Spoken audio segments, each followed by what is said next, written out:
Welcome to the Success Story series at Crackverbal. So before we get started, if you could just tell us a little bit about yourself, what is your professional experience? What's your background? That will be great. Yeah, sure. So I have, I'll start with my undergrad. So I've done my undergrad in commerce from Delhi University. Along with my undergrad, I started writing actuarial exams. Now, for those of you who may not be aware of what actuarial is, so actuarial has a lot of math, stats, economic content, and actuaries are mostly employed in insurance industries, and they are involved in pricing of insurance products. Apart from pricing, there are other elements which may not be very commonly known. So I have an actuarial background. I worked as an actuary for around 6 years across Indian insurance companies and consultancies. After that, I made the switch to data sciences, the buzzword that data science is, and given that I had a relevant math stat background. So I've been working in data science for 2 years, and while working in this data science field, I realized that I need to up my game a little, which is when the idea of doing an MBA came to my head. So I had the technical foundation. I needed to build up the business skills to go with it. So that's how the idea of MBA was implanted in All my right. So how long did you spend in the data science career after 6 years in actuarial? So it's around 2 years, 2 years now. Okay. Okay. So, it was more like an upgrade to what you wanted to do is why you thought an MBA is required, right? So was Yeah, that sure. your thought process? Yes, so it was career advancement mostly. So that's what I said. I had the relevant technical base, but to be a good data scientist, what I realized in my workplace was that not only you need to be good in coding and your math and your stats, you need to have a good business knowledge. So eventually, analytics, what we have realized as a team was analytics is to support business. Business is not for analytics. So you need to know business. True. So that was again, I'll be repetitive, that was my core intention of doing an MBA. Got it. Got it. So, once you plan that, okay, MBA is what I want to do, and then you have a list of things that you have to plan, right? That is even more planning than required, right? So, and the first thing, obviously, first step is GMAT. So, did you already have the region in mind that you wanted to apply, or, what was your thought process around that? Yes. So my thought process was a little haphazard. Why? Because I do not have a network of people who were, doing MBA. As I said, I have worked as an actuary for 6 years, and actuaries do not go down that path. So for me, it was a little haphazard. I did not have a close circle of friends. So I was clear on what region I did not want to go to. So, for example, US is something I had ruled out because it is ridiculously expensive. So I was looking at Canada and Europe largely, and within Europe, I had zeroed in on UK. I did not want to go to a non-English speaking country, so it narrowed down to Canada and the UK. All right. All right. So, and then the next step becomes GMAT, right? So, how did you go about that? And, did you spend a lot of time self-studying, or what was your approach towards this test? Yeah, so before I come to GMAT, I must mention that I wrote my GRE before the GMAT. That's because I was contemplating doing an MS before I decided on an MBA. So I had done my GRE, did well. I scored a 323. But when when my focus shifted on doing an MBA, that's when I realized that okay, so a lot of business schools accept GRE also, so I should have been fine, right? But I realized that I familiarize myself with the GMAT format, and I realized that maybe I can beat my GRE score if I write the GMAT. I mean, if I convert the GRE to a GMAT score. So that's how I gave GMAT a shot. Now coming to preparation, so I'm a believer that this is the age of self-learning, and with infinite number of resources available, you should be self-studying. So yes, I had a period of self-study before I realized that I needed help. So around 3 weeks, I did my self-preparation for GMAT. After that phase, that's when I realized that there is more to GMAT than just high school math and English. So that's when I realized, I was struggling with managing time. So that's when I thought maybe I needed help. So 3 weeks of self-study, then I reached out to Crack Verbal for 1 year advanced course. And then after that 1 month of course, another 3 weeks of practice, and then I was ready for GMAT. For me, the time was shorter, 2 months, because I had done my GI. Right. So, do you think it is difficult, especially almost 8 years of experience? Do you think it was tough for you to get back to studies, or taking the test and managing preparation along with work? How did you manage that? Because that's the biggest challenge that most people have, right? How did you go about that? I would agree that it's a challenge to come back to books after 8 years of studying. Um, so I realized that my memory is not as good as it used to be, let's say 10 years ago. But starting when I started preparing, I realized that it's logic which will take you far, not memory. I mean, memory is important, of course, no denying. It's logic which will take you far. So after some time, let's say when I was warmed up in studying, I realized that when I had this realization that logic will take you far, and your logic is not impaired, when you are if you have not studied for a while. So after a point, it took me some time to warm up, but after a point, I got comfortable because I was like, oh, this is logical. My logical sense is not impaired, so let's give it a go. Was it difficult to get out of your comfort zone, because work is going great career, a good company, good role, and suddenly shaking everything up to plan something different? What was that mindset? Yes, you definitely decided that, okay, you wanted to change, you wanted to do something different, but was it difficult to get out of your comfort zone, to just decide that, okay, this is what I want to do now? Um, well, yes, and for me more so. Why? Because I have around 9 years of total work experience and a stable career. I'm doing fine in my career. So giving that up and stepping into absolute unknown is a big challenge. Like the first time I broke my this news to my mom that I'll be doing an MBA, she found the idea. She just could not digest the idea. Matlab, Indian parents, she was like, at 30 people don't do higher education, so that way, it was very difficult for me. 10 years into your career, 9 years into your career, it becomes very difficult. But I sort of had decided before I discussed it with everyone. I had internalized it that I want to give it a go. And after a point, my family came on board. My friends were supportive. So after again the initial struggle of the fear of stepping into the unknown, uh, I became comfortable after some point. Yeah, I'm still afraid, I must say, with this uncertainty around the pandemic. What will happen? Like I sort of project my career with MBA, without MBA. It scares me, but yeah, I've decided to give it a go. Okay. More on the GMAT aspect now, since you had spent some time on the self prep aspect too. Um, what was the difference with professional help versus doing things on your own? Yes, so I'll come back to that idea which I just mentioned. So after 3 weeks of self preparation, um, I had realized that I needed help, and what made me realize this was, for me, it was time management. Like I was the amount of time I had to solve the GMAT. It was turning out to be really less than what I was taking. So that is when I thought I definitely need some help. So when I was preparing by myself, there was no method to it. So I was applying the same concepts that I had learned, back in high school. Online resources can help you. There's no denying, but still you may not reach the most optimum method. And GMAT is race against time. So for me, largely, it is doing the questions quickly. So I could solve most of the questions. I'm talking on the quant side. I could solve most of the questions if, if time constraint were removed. But GMAT is about solving the questions in the right amount of time.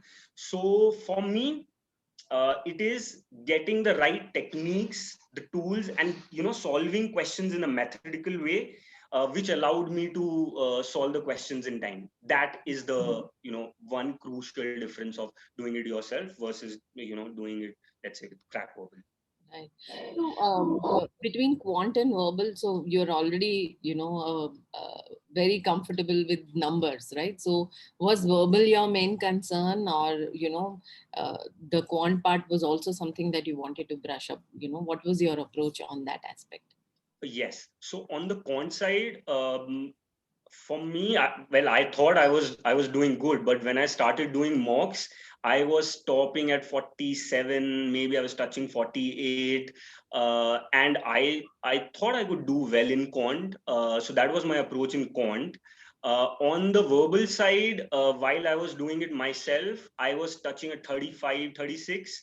And with quant, I was convinced that it's not a learnable skill. With verbal, I thought it was not a learnable skill. Whatever English you have learned is what you'll apply. The sounds right logic, which Arun says.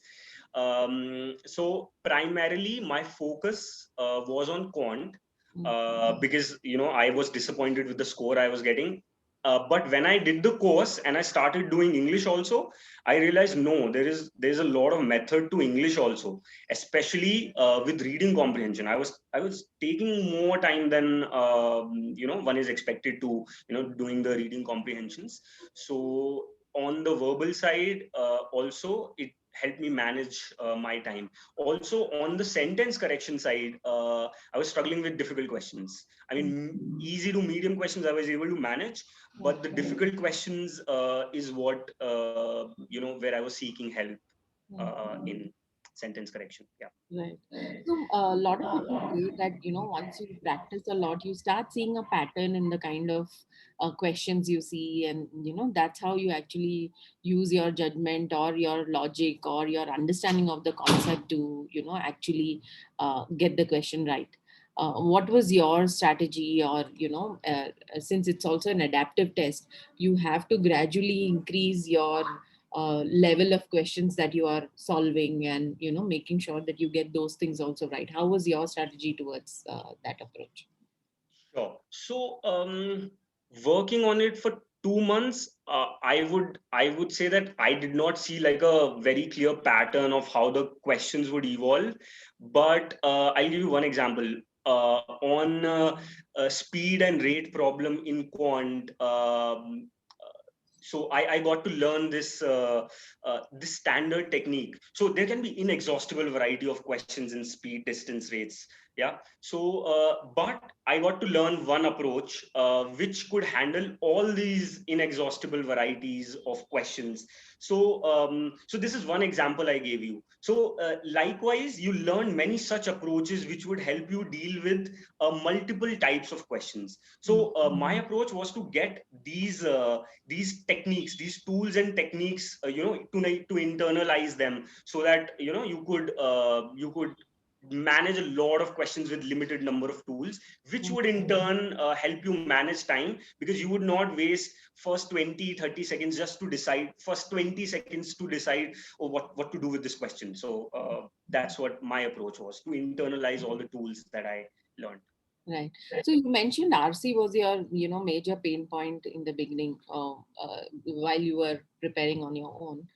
Was it the same for, how was it for sentence correction and critical reasoning and or other parts of quant? Yeah, so here I would use Arun's word. Difficult questions are difficult, So in sentence correction, I mentioned I was struggling with the harder questions.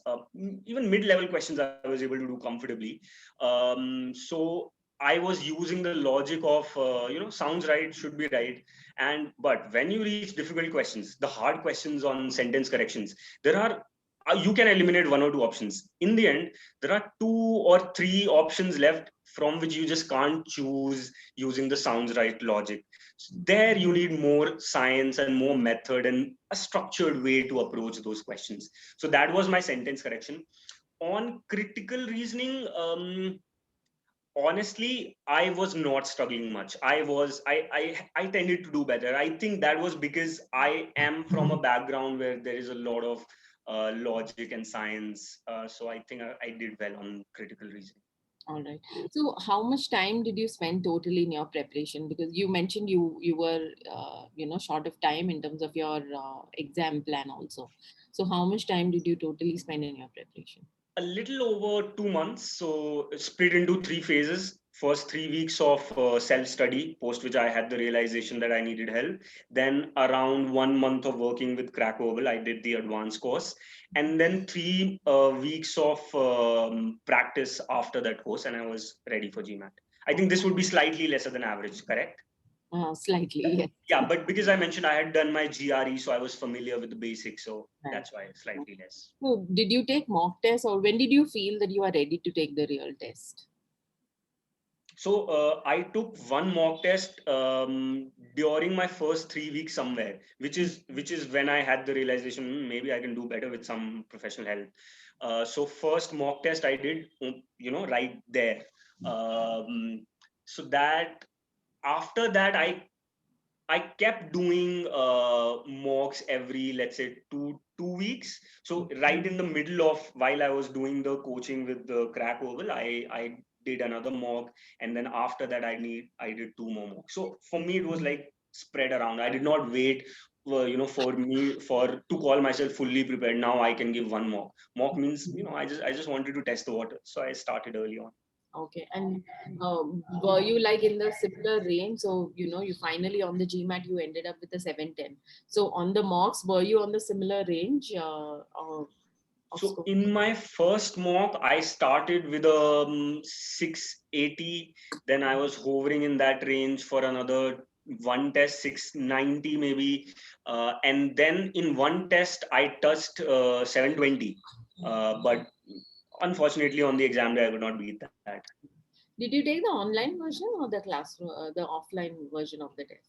Online version. Back then, I was in Delhi, so I could not do it in the class. So, how was your experience with the online version? Yes, I must say that it was pleasantly smooth, pleasantly smooth. Otherwise, all the online classes that I've done, be it my yoga classes, be it my office Zoom calls, there have been some glitches once in a while. But with this, I don't know what technology you guys use. It turned out to be really good, really good. And I think Arun and Aditya both had adapted their learning for the online audience. I mean, the way the classes were conducted, the screen was used, the diagrams were made. So, all that I think was very well thought out and adapted for an online audience. So, Right, that's why I thought it was no less an experience in online compared to an offline, no less. right. In terms of the real test, did you go for the offline or the online version? For that I went offline, so this tells you I'm a fan of offline, but I still had the good online experience, so yeah, I did offline. Okay, okay. So yeah, so after you got your score, then what was in your mind? So you already shortlisted the schools you wanted to apply to. What was your strategy around that? Yes. So basically, I had tried this whole thing of MBA admission last year, but then pandemic happened, and I shelved the plan. So because of doing the application 1 year earlier, I had clarity in my mind that these are the schools I want to apply to. So there were 2 to 3 top schools which were in my radar in the UK and Canada. In the UK, it was Cambridge, Warwick, Imperial, and in Canada, it was Queens and Schulich. So these were my top schools. Um, so I went straight into it. Applied to Imperial first because I had gotten the admit to Imperial the last year. Applied to Imperial and then side by side did Cambridge. Did these two applications and got through Imperial. Once I got through Imperial, I sort of I must admit felt lazy not to apply more. I thought Imperial was good enough. I had applied to Cambridge, so I got waitlisted at Cambridge, and then eventually, my application got rejected. So Imperial is what I have, and Imperial is where I'm going to now. Awesome. Awesome. So what are your plans till you? So has the school intimated you in terms of when the start is of the term, and is there any pre-work or pre-course that you need to do right now? So as of now, the scheduled start is September, Okay. and people are of the opinion that they should be able to open the campus by then. So September is what we're looking at. And as of for pre-work, I know there is some pre-work which is to be done, which I'm told is mostly on accounting and little math, which I'm already familiar with. But that also has not started. So yes, so warming up to college start, there will be a lot of pre-work, which Okay. I'll And start I with. think the good thing with UK now is also that they have this 2-year work visa that you're eligible for. So, which gives a lot of breathing time, unlike it was a couple of years ago, right? So, I think that's a good thing about UK. And I think Imperial is great. You'll be in London. I think it'll be a lot of opportunities that you'll be open to. And I think with your kind of background and experience, because a lot of technical expertise within MBA is a real value add in that region, right? So that'll be awesome for you. So congratulations, Gaurav. Really happy for you, and thank you so much for giving us time for this debrief. I think it was very insightful. So last words of wisdom for people who are looking at applying this year. What do you think they should focus on in terms of timing, in terms of strategy, in terms of GMAT, or even applications? What is your thoughts around that, or advice to people who are aspiring right now? Yeah, sure. Well, I would be no expert at this, and as I said, I had haphazard preparation, and I had no circle of friends to exchange information and ideas with. I was doing this journey myself. I've realized this. So on the GMAT, do an intensive and methodical preparation. There is more to GMAT than simple high school math and science. So be methodical. That's on the GMAT. On the applications, you need to do a lot of research. Like for me, at least, I had no idea what to write. So in our education system, writing is not a skill which is really developed in school or in college. So on that front, also, I needed a lot of help. Some came from friends who were good at writing. Some came from professional help.